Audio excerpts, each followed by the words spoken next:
Hello, everybody. Okay, we're gonna do Fantastic. one question each, and I'm gonna start with Emma. Well, I haven't seen the new CBS America Decides Campaign 24 jacket. That's okay. I might. Let me earn it. Let me earn it. Jake, you want to start? Sorry. Okay. Yeah. Let's go with Jake here. Okay. Can you also just stand a little bit back? Is that okay? I am at your. Yeah. I can't stand too much further back. Yeah.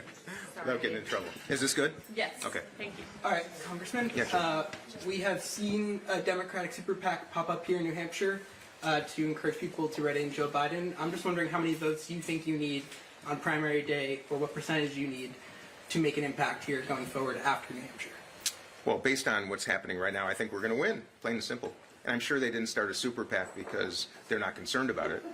And I think it's quite ironic to start a super PAC in the state of New Hampshire when you're not even on the ballot, and then you've got to initiate a write-in campaign. This whole thing is so obnoxious and so ridiculous and so diluted that I do not even know what to make of it. But we're going to win. We're going to win. Whoa! Is there a percentage that you would like to see on election night? And doing these events, people here clearly responsive to your message. I think we're going to win. I know in 1968, Gene McCarthy took 40%, and President Johnson dropped out a handful of weeks later. The writing will be on the wall. I think it numbers far lower than that, but I think we're going to win. Yep. Thanks, Jake. Congressman, one of your opponents in this race is Marianne Williamson. Yeah. However, over the last couple weeks, you've stood in solidarity with her over ballot access or debate rules, debating with President Biden.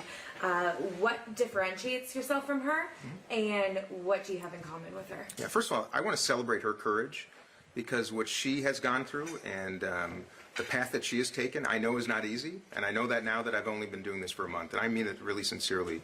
People who put themselves through this to serve the country should be celebrated, period. And my affinity with her is not just with her, it's with every other candidate who is going through the same thing. And frankly, I've said this before, I did not realize I was part of the problem. I've been enabling the system that actually is working against democracy. It is working against Marianne Williamson. It worked against RFK Jr. It's not saying I affiliate with his position at all. But I understand how this entire country's political system is literally antithetical to democracy right now. And it is not unique to the right. It is unique to neither party. It is both. And that's why I will be I'll sing the quiet part out loud. I'll keep doing it. And anybody who would be competing in this would discover the same thing, because the barriers to entry in a system that should be lowering them is making them far too high, period. And I think anybody who runs for president should be celebrated.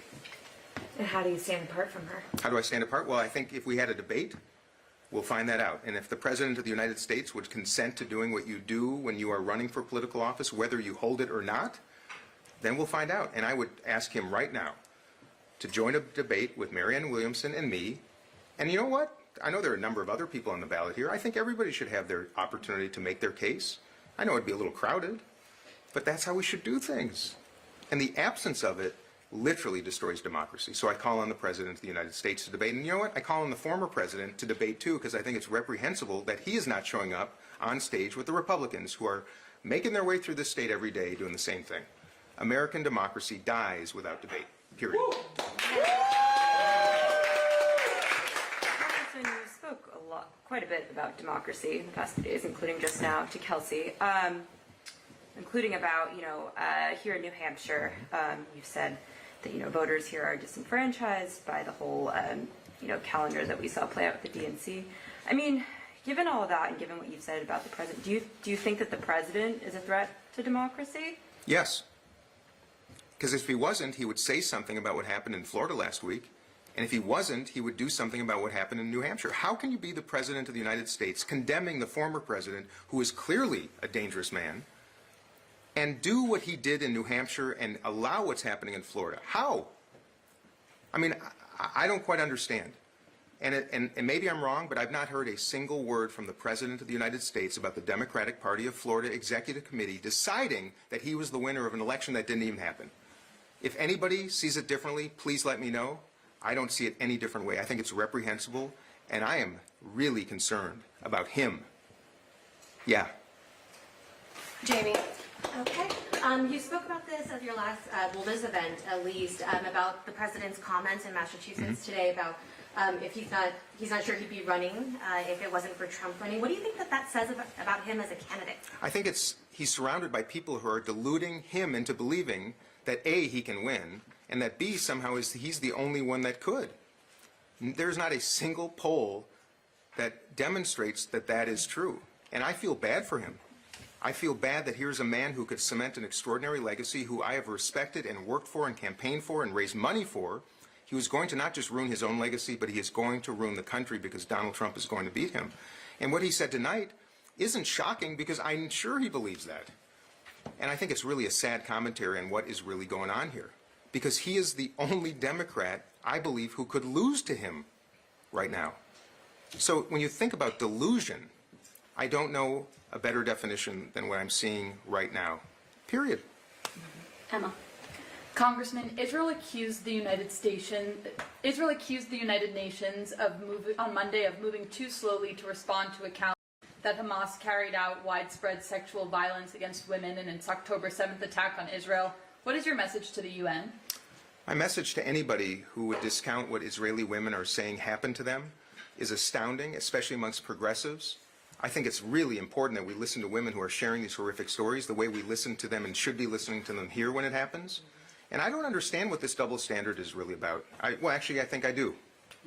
I think I do. And that's the only thing I'm going to say. I think I do. Can you elaborate on? No, because I think I think those words should suffice. I've seen some of that video. I hope people can see what Hamas did to human beings. And by the way, that does not excuse the recklessness of some of the Israeli response, by goodness. But it is time for the pro-Palestinian and the pro-Israeli factions in this country to join hands and put humanity above all of this.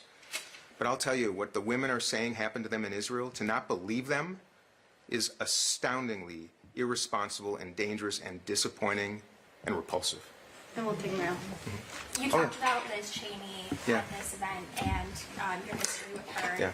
I'm wondering what you think of her comments that came out today that she's considering a third-party run. Do you think that she should do that or shouldn't do that, and why not? Anybody who's running as a third-party candidate this year, by the way, I think the parties need competition. And by the way, I thought that before this. I'm on the record of saying that for a long time.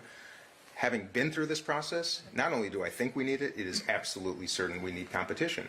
However, the existential threat that's being presented this year because of a uniquely unqualified, dangerous man, Donald Trump, means that every candidate should be thinking about what I just shared here tonight. Do you want your legacy to be the one that somehow paved the path for this man to return? I would ask that Liz Cheney, that Joe Manchin, that Cornel West, that Jill Stein, that RFK Jr., anybody who looks at the data and recognizes that their candidacy will make it easier for Donald Trump to win should take a hard second look, period. So without knowing what the data will say about Liz Cheney, I won't comment on that until I see the numbers. And that's true of every other candidate. I have seen the numbers with Cornel West and Jill Stein. I think it's absolutely clear that they should exit the race. They should have entered the Democratic primary like I did, because that's why we have primaries. And to make it clear to everybody, I will support whomever the Democratic nominee is, because I believe that person is the only one that even has a chance to beat Donald Trump. Joe Biden has a chance. I think it's very, very unlikely. I think I'll do it. And I wish there were other candidates that would have made their case for them to do it too.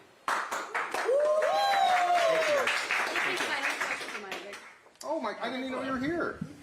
A little different than the last time we talked. Can you describe what your hard look at the data was like, is what you were just saying? Yeah.